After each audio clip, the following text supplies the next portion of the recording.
session is on Windows system internals and PowerShell.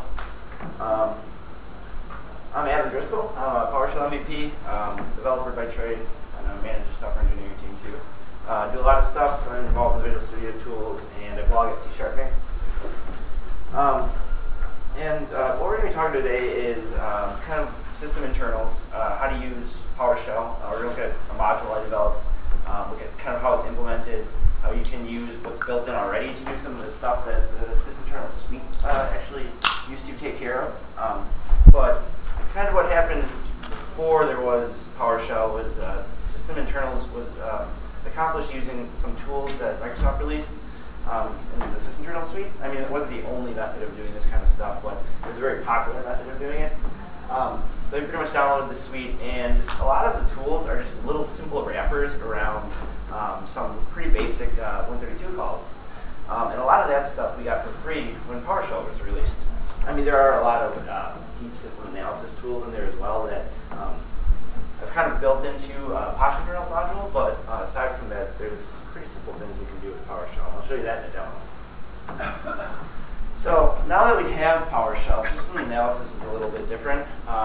Many of the, like I said, many of the SysInternals tools are kind of built into the shell itself, either through .NET or WMI access, that kind of stuff. And we can develop new tools with PowerShell. So we have access to things like pinvoke. So we can actually compile C# on the fly, access 132 APIs directly, and then from there do a lot of the same things that the SysInternals tools we're dealing with. Another great thing is rather than dealing with pure text, we're dealing with objects. So a lot of the tooling, it gets a lot more robust because we have objects, properties, and methods, and that kind of stuff. So PoshInternals is a module that I created.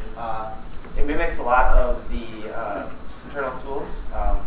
There are certain things that I kind of focused on. It's been kind of my pet project in terms of I'll develop something at work just for my own selfish interest, and then put it up there. So I really haven't had any plans, and it's more kind of organic. So if people have cool ideas for things they'd like to see, it's kind of either research it. There is no compiled C or C++ code in the entire project. Well, now I added a hooks library that actually has some, but aside from that, most of it is implemented using either PowerShell and a little C#. Typically, the C# is auto-generated. There is some pinvoke that I'll show you guys, but aside from that, mostly it's PowerShell. Some of the things that it exposes, managing alternate desktops. So in Linux, there's a capability of having multiple desktops. It's kind of exposed pretty nicely through the operating system, but Windows also has that capability, but it's just not exposed anywhere. So what you can do is actually, if you download the SysInternals suite, they have a little tray icon that pops up, and you can switch between desktops. So I'll show that. And I wrote some commands around that. Starting remote processes. PSExec is pretty popular, at least it was before PowerShell remoting. It actually creates a service in the remote machine and then uses named pipes to communicate process execution. There's reg-free COM support, so pretty much you can instantiate COM objects that don't require the registry. So it's a way to pretty much use COM objects that aren't registered without administrative access. Capturing mini dumps. So I'll kind of get into what a mini dump is, and we'll take a capture of a mini dump, or pretty much a process running, and then we'll look at the mini dumps in Visual Studio, so you can kind of see what that's used for. Query handles. So pretty much everything that's open on the system kind of links back to a kernel handle, which is just kind of a pointer to that particular resource. So you can open things like files, registry pipes, and all that kind of stuff comes along with a handle. And it pretty much is a identifier to the kernel that you are in possession of that resource. So you have to kind of give that handle back to the system, and there are ways for actually querying all the open handles on the system. I'll show some examples of why we would do that. I actually created the B-side screensaver in PowerShell again. So if you've ever seen the SysInternals suite, there's actually a blue screen screensaver, so it just looks like your screen or your computer's blue screen, but it's really a screensaver. And then There are some tools for unmanaged interop, just kind of wrappers around PowerShell class. So that just makes it a little bit easier for converting strings or objects from unmanaged memory into stuff that you can consume in PowerShell. All right, so the majority of this presentation is demos, so I'll just kind of jump into that. So if you've ever seen the SysInternals suite, this is kind of some of the tooling that they have. It's really hard to read. So they have things for like AD tooling, setting cache sizes, getting different system information like core info, dump all the stuff that we typically find in Win32 operating system. Here's that desktops thing I was talking about. So it's a pretty big list of tools, and they actually update it quite frequently. So you can see like Process Explorer was updated on March 7th. So they're actively developing this stuff still. So let's take a look at some of the stuff that's kind of built in to PowerShell now that kind of, we don't really have to use the SysInternals suite for these particular things anymore. One example is streams. So is that too small? No. Okay, so one example is streams. All files have this concept of an alternate stream, and you don't actually see it on the file. But built right into the file system provider, you can actually dump the alternate streams. And this is kind of what happens when you download a file from the internet. It actually writes to an alternate stream, and that's how when you open a PS1 file, you get that whole warning about it being blocked or executables, that kind of stuff. You have this alternate stream saying that they came from the internet or the network, pretty much. So you can actually dump those just with get item. So as you can see here, this particular PS1 file has the data stream, so pretty much every file has a data stream with the length of it. And then we have the ability to unblock files now with the unblock file command. So streams, what it did before was dump the alternate streams and unblock files. So as you can see, we have both those commandlets just built right in PowerShell. Some other things that SysInternals suite did for you that we can kind of just do really, really easily is listing DLLs. So in this case, you can just get a process and expand the modules, and that will actually list all the DLLs that are loaded into that process. So it's a quick way to see if a particular process has a DLL loaded. PS shutdown stops computers. I'm not going to stop my computer though. PS list listed processes and threads. You can do all that through that process. PS log list actually lists event logs. So we have get event log for that. So there's no need for that one either. PS service was for managing services. We have get service, stop service, that kind of stuff. The ability to get SIDs we can do through WMI. So there's no need for PS get SID. It just kind of lists my user SID.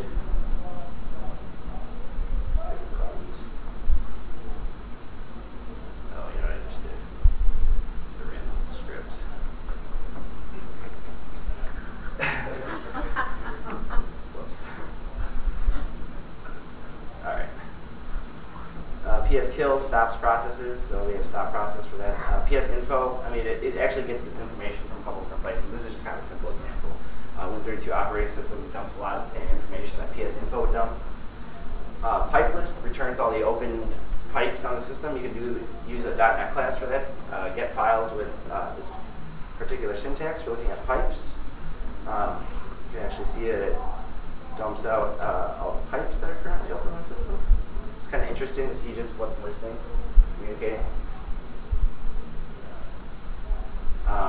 Converting between hex and decimal. You can use the toString to do that. So it's just, and then converting back pretty much is done automatically for you. You can actually type hexadecimal into PowerShell and convert back into an integer. PS ping was actually, it's kind of like an enhanced ping command. It's used for not only determining if the system's up, but looking at the response time and the bandwidth. So you can use test connection to do that. So if I just use test connection against Google, you'll see that it'll print out the different response times. So it's actually really, really slow. And then you can actually get bandwidth by looking at the Win32 per formatted data TCP/IP network interface. It actually has a property for current bandwidth. So you can actually determine the bandwidth of the network interface.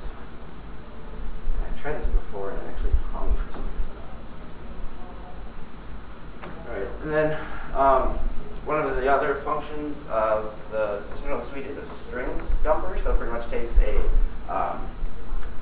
executable or a DLL and dumps all the Unicode or ASCII strings in there.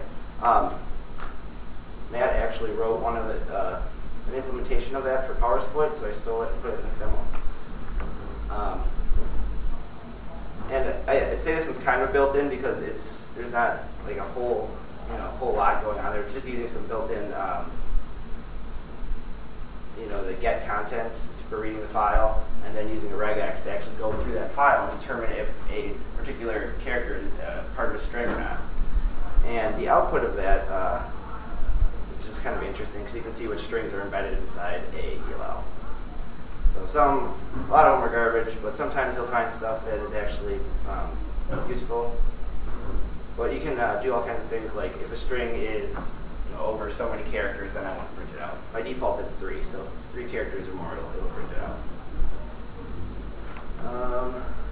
So those are kind of like the built-in things. So I mean, that's a lot of tools that you don't really have to worry about downloading anymore. You just kind of have access to right inside PowerShell. But in terms of kind of tooling that I've built for PoshInternals, I have a big collection of commandlets. Kind of went over some of the functionality. The way it's kind of laid out is I just have this big list of PS1s and a single pinboke file in here. When this module is loaded, all this pinboke code is actually compiled. So there's quite a bit of pinboke right in here. Kind of broken down into structures and enumerations and stuff like that I need to actually access some of these system functions. So they're just kind of broken down by DLL. One example of that is the activation context. So this is where I was talking about using reg-free com. So the way the activation context works is pretty much all the information that you would store in the registry for a com object is stored in an XML file instead. So it goes off, it reads that XML file, and it determines how to instantiate that com object. So in this case, this is actually a unmanaged C++ DLL. That's one of our com objects in the project I work on. And in this script, pretty much what I'm doing is I'm going into the path where that PNadmin is stored. I'm registering it, and then I'm creating an instance of it with new object PNadmin system. Then I'm unregistering it, attempting to create another instance of it. Then I'm creating an activation context, and this manifest file right here is the XML file I was talking about. It just has all the information that would be stored in the registry. Once you enter this activation context and you open it, from there you can actually create that com object without having it registered, because I just unregistered it in this step here. And then I'll attempt to create it again. I can use just the built-in commandlet for new object, com object again, and it'll be able to create that particular com object. From there you can actually revert the system back to the way it was by removing the activation context, and you'll see that if I try to create the object again, it'll fail. Does it search your activation context and then fall back to the registry? Yes. Okay. Yeah, so it doesn't actually break com or anything like that. So it pretty much just does this first. So I'm going to run this script. Oops, I got to make that an administrator.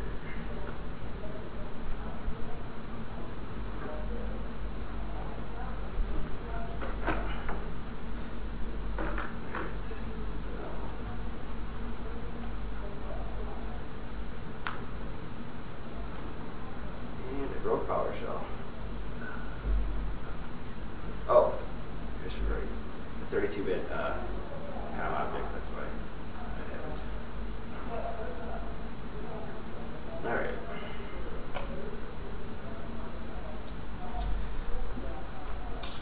So you can see that it created it registered. It's fine. I unregistered it, attempted to create it, failed. Create unregistered in the activation context. You see it succeeded. You can see that by the system.com object right there. And then I removed the context and tried to create it again, and it failed again. So it's kind of a handy little way to work around, I guess, admin privilege issues. I think would be the biggest reason for that. We also do it for multi-versioning our com objects.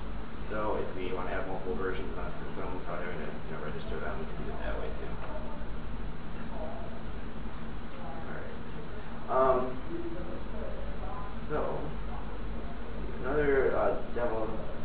show is using handle utility that I built in here. So there's two things that I tried to do with this handle utility. It's actually quite a bit of work to look up the system handles that are currently open on the system.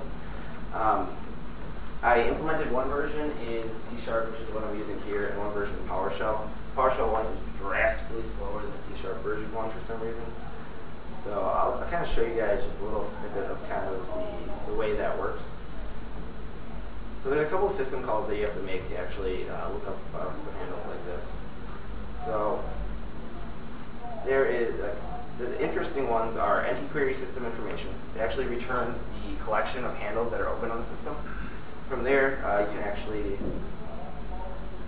call into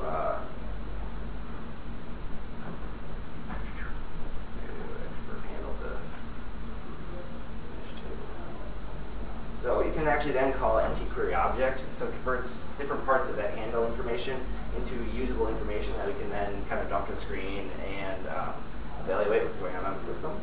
So in this demo, I'm pretty much calling into those two calls, enumerating all the handles, and from there determining what's open on the system. So the first time I run this, you see that,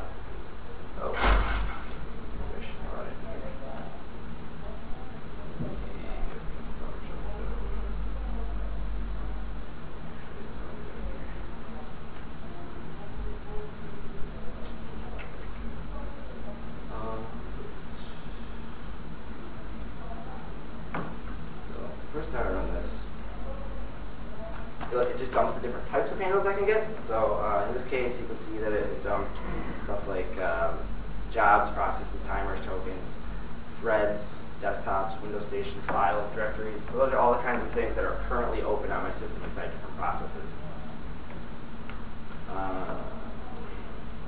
So for example, if I wanted to search for a particular handle, what I could do is do something like this. I could say I want to get the handles where the name is like this particular path, and then select the name but not the rest of this. So when I execute this, what you'll see is it'll actually dump out nothing.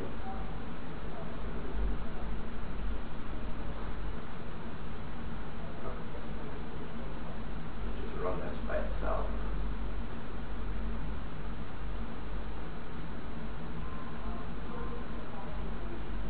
So those are all the different. So it's having a hard time resolving the actual handle to a name, and that's why we're not getting anything. But you can see that this is a lot of information. So every single process on the system has all different kinds of handles open. You can see by some of the data that's being printed out. It shows the process name that currently has the handle and process ID. So this is a good way to determine if particular files are locked and stuff like that. Let's try this one here.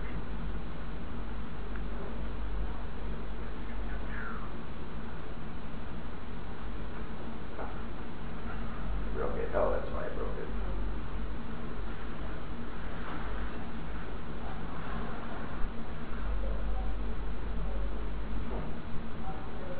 I like how I ran this right before I got up here and it worked fine. Alright, but if this was working, pretty much what you would see is it would list out all the files that match that pattern. The other thing that you can do is check for like open and locked files. So in this case, if I were to open a file or create it, let's see if this will work. Probably not. So technically, this file is locked inside this process now. So this particular process has a handle to that file. So I wouldn't be able to delete this file or open this file elsewhere because we're not sharing the file. But what get handle allows you to do is to see which files are open, but I don't think it's going to work. So it is a bummer. Okay. Good. All right. Some of the other things that you can do, like I talked about, mini dumps. So pretty much what a mini dump is, it's a memory dump of the process. So typically developers will use them to determine what the process is doing at a particular point in time. So in this case, I have a bad process. All bad process does is it just pretty much loops and hangs.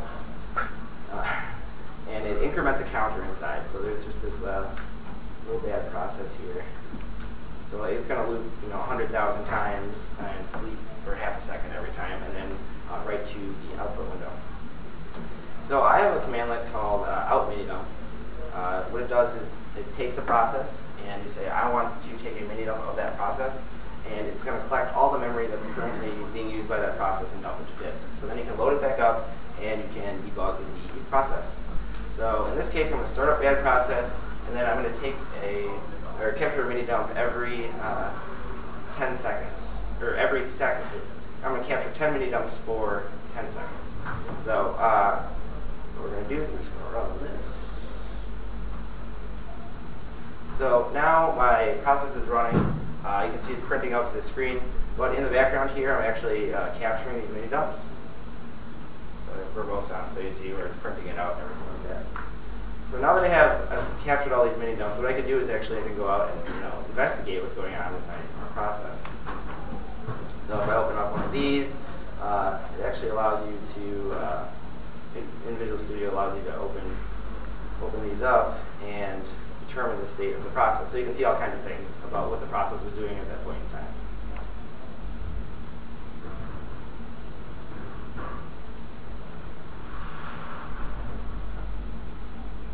Can you specify the type of mini dump? What's that? Can you specify the type of mini dump? You mean like full dump versus mini dump? Yeah, so I have a flag for full or mini. Oh, So I know there's other kinds. I just haven't added support for all that kind of stuff. So yeah, I'm just kind of differentiating between a full dump and a mini dump. So what's kind of cool about this is the sysinternals tool it's called proc dump. It does something very, very similar to this, and you have all different kinds of options on how you want to capture mini dumps. So things like when a process reaches a particular CPU usage or memory usage or something like that.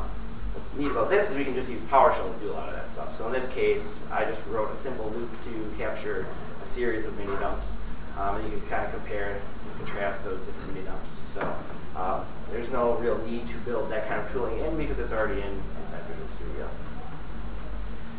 All right. I was going to show the remote process one, but that doesn't work. Suspending processes. So there's actually a PS suspend sysinternal tool that actually can suspend processes, and this kind of it pretty much stops the execution of that process. So you iterate through the process's threads and suspend each one of the threads, and from there the process is pretty much halted. So if we start up this script, what we see is I have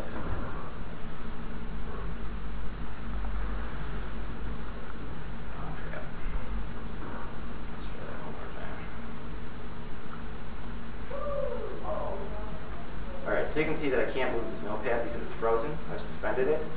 If you actually go into Task Manager, what you'll see is, with the right notepad, you'll actually see that notepad is marked as suspended, so it's pretty much paused. From there, if I didn't mistype this, it would have resumed it. And you can go ahead and resume the process, and then it's active again. So it's a good way to kind of suspend processes running on the system. Just through some very, very simple pinvoke calls. So like I said, these two are actually implemented pretty simply with just a couple of pinvoke calls. So what's kind of neat about this is these kind of tools, that Mark wrote for the sysinternal suite pretty much wrapped all the same kind of APIs, but now we don't have to actually compile it. We're just calling these simple, very easy .NET methods to suspend threads. So I was kind of surprised that the .NET framework doesn't have an API for this, honestly. All right. So this one's kind of cool. So I don't know how this is going to work on the projector, honestly. We'll see what happens. So desktops is that sysinternals tool that I was talking about that allows you to switch between multiple desktops.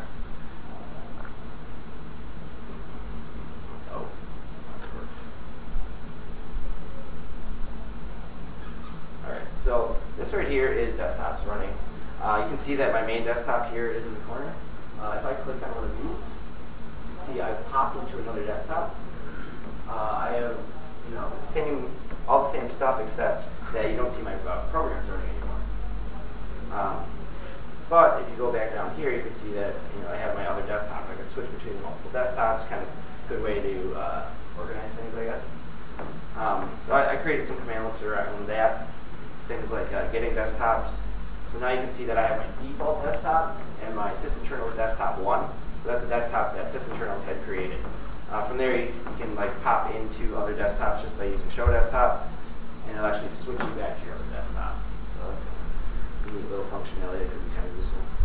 So it's really weird though in Windows 8, whatever they did to the start menu or the start screen really messed up this desktops thing. So you can't actually get to the start screen from alternate desktops anymore. And there's actually a way to create desktops through a PowerShell module, but they broke that too. So there's no way to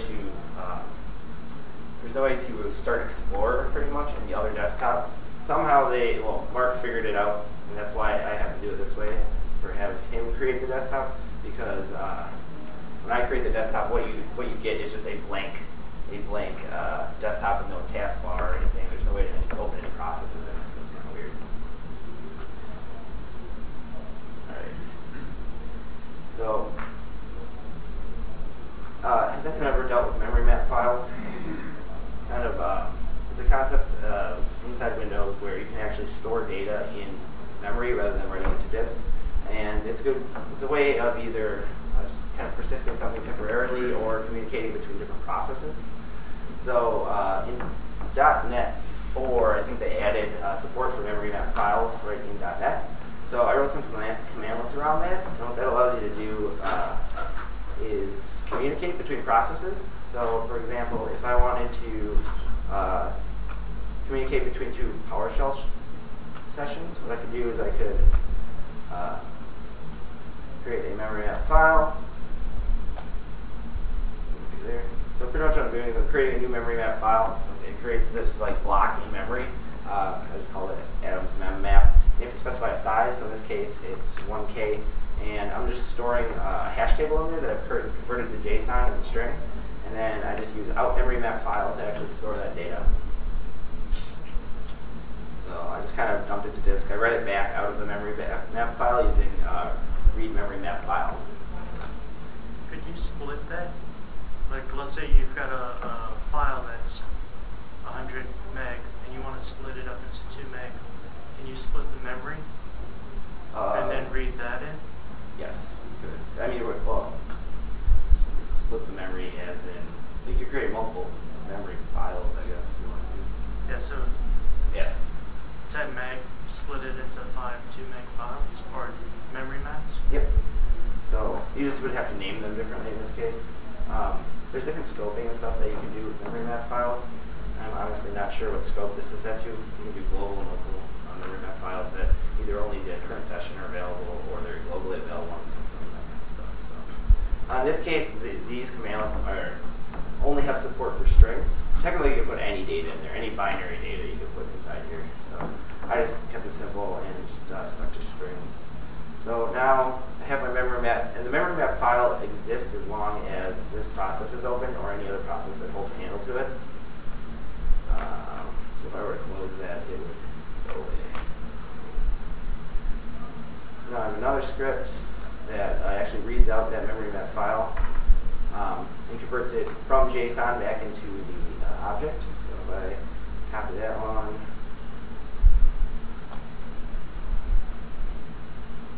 you can see it went out and read from that memory map file, and I got the data back and converted it back into an object. So it's just one way to communicate between two processes. There are some caveats to this. You can't. There's no locking around this, so you could potentially be writing and reading at the same time. So you kind of have to think about synchronization when you're doing this. But this is extremely fast because it's all in memory, and so it's one of the fastest. Easiest, fastest ways to communicate between the processes. So. All right. Now, this is one of my favorite ones, is the screensaver. So there's just a simple commandlet: install blue screensaver.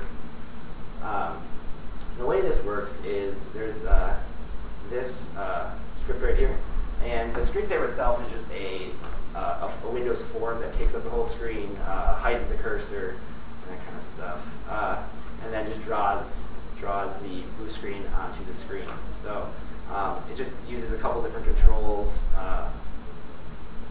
for actually displaying things. So smiley, it's a Windows 8 screen or blue screen, so I put the brownie face, and it just sets the colors and that kind of stuff. And the way screensavers work in Windows is they're just exes that have been renamed to SRC files, and they just take particular arguments. The one argument that you need to specify support is /s, and that's the argument to actually show a screensaver. There's arguments for like a little preview and popping up the settings dialog and that kind of stuff too. So in this case, I'm just checking to see if the arg is /s, and then I'm going to show the screensaver. And I've already installed this screensaver, so we're going to see what this looks like up there.